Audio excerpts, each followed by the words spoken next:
Students, what is biology.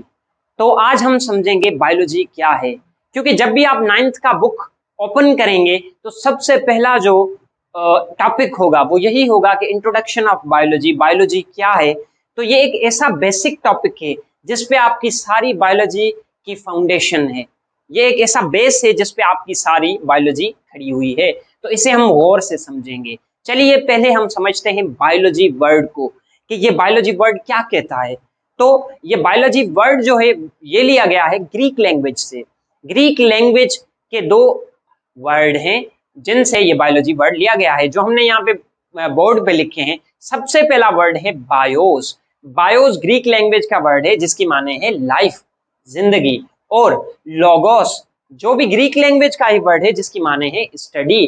तो हमारी यहाँ पे डेफिनेशन जो बायोलॉजी की बनती है, क्लासिकल डेफिनेशन, जो आम डेफिनेशन है, जो आपको आपके किताब में भी मिलेगी, हर जगह मिलेगी, तो वो है स्टडी ऑफ लिविंग बीइंग्स, जिंदा चीजों की स्टडी। अब जिंदा चीजें कौन सी होती हैं? जो भी जिंदा चीजें हैं आपकी दुनिया में, आप समंदर की गहराई में चले जाएं, वहां पे मछलियां हैं, तो वो जिंदा चीजें हैं, तो उनकी स्टडी भी करेंगे हम बायोलॉजी में। हम धरती पे देखेंगे, जमीन के ऊपर जो भी चीजें रहती हैं, फिर वो भले ही इंसान हो, इंसान की स्टडी करेंगे, भले ही वो और कोई पौधे हों उनकी स्टडी करेंगे, प्लांट्स हों उनकी स्टडी करेंगे, फ्लावर्स हों प्लांट्स में, ग्रासेस हों, सब की स्टडी करेंगे। उसके बाद जो जीत हैं, इंसेक्ट्स हैं, उनकी भी स्टडी करेंगे। ये सभी चीजें जो भी जिंदा हैं दुनिया पे, उनकी स्टडी को हम कहते हैं बायोलॉजी। तो ठीक है, आपको डेफिनेशन समझ में आ गई। जो भी जिंदा चीजें हैं उनकी स्टडी को हम बायोलॉजी कहते हैं। चलिए आगे बढ़ते हैं हम। Divisions of biology. Divisions of biology तीन हैं। बायोलॉजी को तीन हिस्सों में तोड़ा गया है। बायोलॉजी को कौन से तीन हिस्सों में तोड़ा गया है? हमने यहाँ पे लिखा है, नंबर 1 है जूलॉजी। जूलॉजी क्या है? जूलॉजी की हम यहाँ पे लिखते हैं, डिस्क्रिप्शन लिखते हैं कि जूलॉजी हम उसे कहते हैं जो स्टडी ऑफ एनिमल्स है। एनिमल्स जो भी जानवर हों, धरती पे जितने भी किस्म के जानवर हैं, उन सब की स्टडी को हम कहेंगे जूलॉजी। तो हम यहाँ पे लिखेंगे स्टडी ऑफ एनिमल्स। एनिमल्स की स्टडी को हम कहेंगे, किसमें करेंगे? जूलॉजी में। अच्छा, अब हम देखते हैं एनिमल्स में क्या क्या आ जाते हैं। अगर हम यहाँ पे एग्जाम्पल लिखें, एग्जाम्पल में हम क्या क्या लिखेंगे? भाई आपके बर्ड्स आ गए, जो भी आपके बर्ड्स हैं वो सारे जानवर ही हैं, तो ये उसमें आ गए। उससे अलावा आपके इंसेक्ट्स हैं, इंसेक्ट्स जीत हैं, जो भी जितने भी किस्म के हैं वो आ गए। आपकी फिशेज हैं, मछलियां, वो भी इसमें आ गई। तो ये सारी चीजें हम स्टडी करेंगे जूलॉजी में।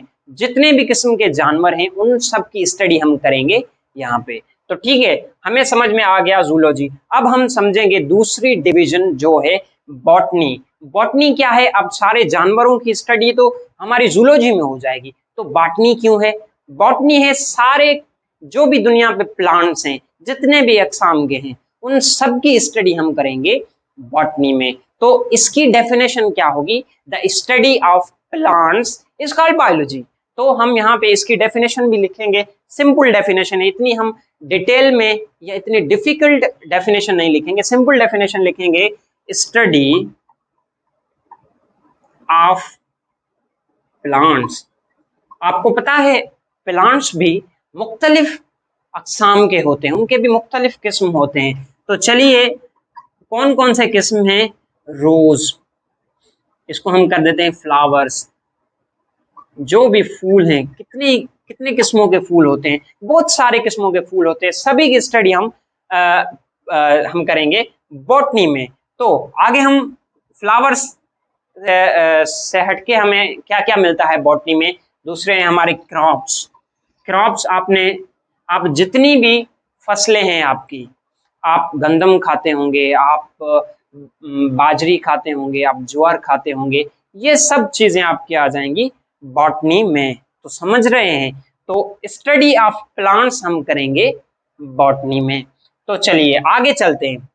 अब आपके जहन में ख्याल आ रहा होगा कि दुनिया में या तो एनिमल्स होंगे या तो प्लांट्स होंगे, और हकीकत भी यही है। हमें आम आंख से अगर हम देखते हैं तो हमें यहाँ तो एनिमल देखने में आते हैं और यहाँ तो हमें प्लांट्स देखने में आते हैं, ठीक है। मगर फिर ये माइक्रोबायोलॉजी जो दिया गया है ये क्यों दिया गया है? तो स्टूडेंट्स कुछ ऐसे भी जानदार होते हैं जो ना के प्लांट्स होते हैं ना के एनिमल्स होते हैं, वो तीसरी कैटेगरी में आते हैं। वो तीसरी कैटेगरी क्या है? वो तीसरी कैटेगरी एक ऐसी कैटेगरी है जिसको हम अपनी आम आंख से देख नहीं सकते। तो जिसे हम अपनी आम आंख से देख नहीं सकते, ऐसे ऑर्गेनिजम्स, ऐसे जानदार, ऐसे जिंदा जानदार, हमने आपको पता है ना बायोलॉजी की ही डिवीजन है, तो बायोलॉजी में तो सभी जिंदा चीजें आएंगी, तो ये भी होंगी जिंदा, मगर इनको हम अपनी आम आंख से इनको नहीं देख सकेंगे, तो इसकी स्टडी को हम कहेंगे माइक्रोबायोलॉजी। तो माइक्रोबायोलॉजी में हम क्या स्टडी करेंगे? The study of microscopic organisms, ऐसे जानदार जिनको पढ़ने के लिए, जिनको ऑब्जर्व करने के लिए हमें माइक्रोस्कोप की जरूरत पड़े, तो ऐसे एनिमल्स को, ऐसे जानदारों को हम माइक्रोबायोलॉजी में स्टडी करेंगे। तो इसकी हम डेफिनेशन लिखते हैं। इसकी डेफिनेशन क्या होगी? तो इसकी डेफिनेशन हम यहाँ पे लिखते हैं, study of microscopic organisms, study of microscopic organisms. इसकी मिसाल दे दें एक, इसकी मिसाल होगी, हम ले लेते हैं बैक्टीरिया। बैक्टीरिया इसकी मिसाल है, बैक्टीरिया, ठीक है। बैक्टीरिया आपको आपके जो भी, जिस भी जगह आप देखेंगे आपको वहीं पे बैक्टीरिया मिलेंगे। मसलन तौर पे मेरे हाथ है ना, अभी मेरे हाथों में भी लाखों बैक्टीरियाज हैं, आपके जिस्म के अंदर लाखों बैक्टीरियाज हैं। बैक्टीरियाज के फायदे भी हैं और नुकसान भी हैं। बैक्टीरिया आपको बहुत सारे फवाइद भी प्रोवाइड करता है, मगर उसके साथ साथ बहुत उसकी बीमारियां भी होती हैं।